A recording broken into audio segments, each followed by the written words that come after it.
Hello hello, je m'appelle Jennifer, j'ai 40 ans et ma vie a déjà basculé 2 fois. Une fois après un bon gros burn-out qui m'a fait déménager à l'autre bout de la France et créer mon entreprise, puis une deuxième fois suite à une longue maladie.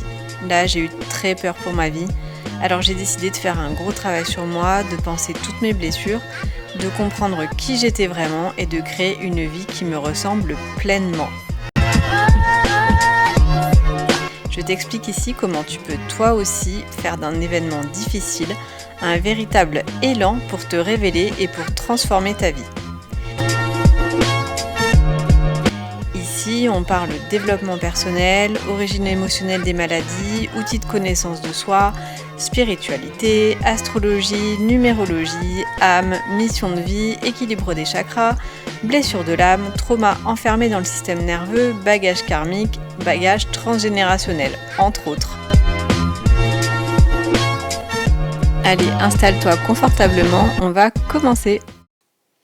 Hello à toi et bienvenue dans ce 6e épisode du podcast Du chaos à la vraie vie. Aujourd'hui, je voulais te parler de la thématique de la dévalorisation qu'on peut ressentir quand on est tombé malade ou quand on a eu des accidents de parcours. Et ce que je voulais te dire aujourd'hui, c'est que les accidents de parcours ne doivent pas te faire te sentir moins. Je te raconte un peu ce que j'ai vécu dernièrement et qui m'a inspiré en fait cet épisode de podcast. Le mois dernier, j'ai pris rendez-vous avec la CAF parce que ma situation fait que je nécessite aujourd'hui des aides. Donc, à 40 ans, après un parcours école supérieure de commerce et 15 ans cadre puis chef d'entreprise, j'avais pas trop imaginé ça à la base. Et puis en fait, j'ai ri sur le chemin du retour en me disant que c'était vraiment le rendez-vous de la loose.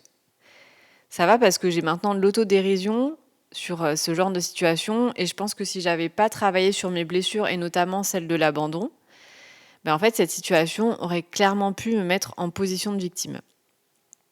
Et en fait j'ai ri parce que quand j'ai rempli mon dossier, je me suis dit que ce qui peut sembler être de la loose me rend en fait fière. Je t'explique pourquoi. Alors, premièrement, déjà je touche des aides sociales. On peut alors se demander comment j'en suis arrivée là à mon âge et vu mon bagage, alors que normalement, je devrais être stable. Et en fait, il m'est arrivé tout ça.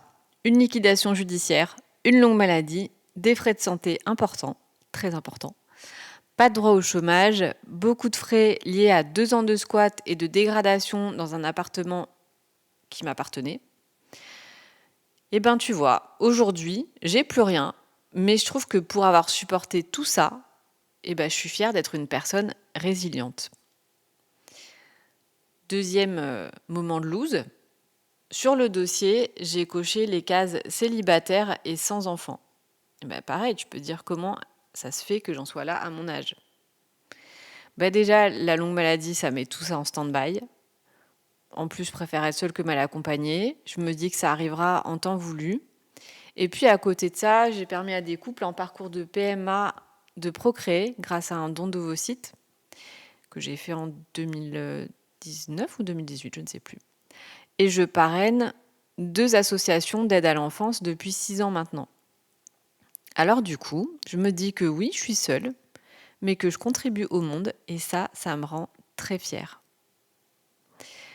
Et puis, 3e moment, peut-être un petit peu loose, tu peux te dire, mais pourquoi tout simplement est-ce que je cherche pas un nouveau travail ? En fait, non. Franchement, c'est impossible dans mon état physique actuel. Et puis, j'aime beaucoup trop ce que je fais aujourd'hui, c'est-à-dire écrire et créer des programmes de connaissance de soi. Et en fait, quand on me demande ce que je fais dans la vie, c'est vrai que j'ai un petit instant de gêne au début parce que c'est quand même pas banal. Et en fait, après, j'en parle avec beaucoup de sourire, alors qu'avant, quand on me parlait de mon boulot, je te répondais systématiquement « Ah non, en fait, là, c'est le week-end, puis ici, on parle pas de travail. » Là, aujourd'hui, en fait, les week-ends...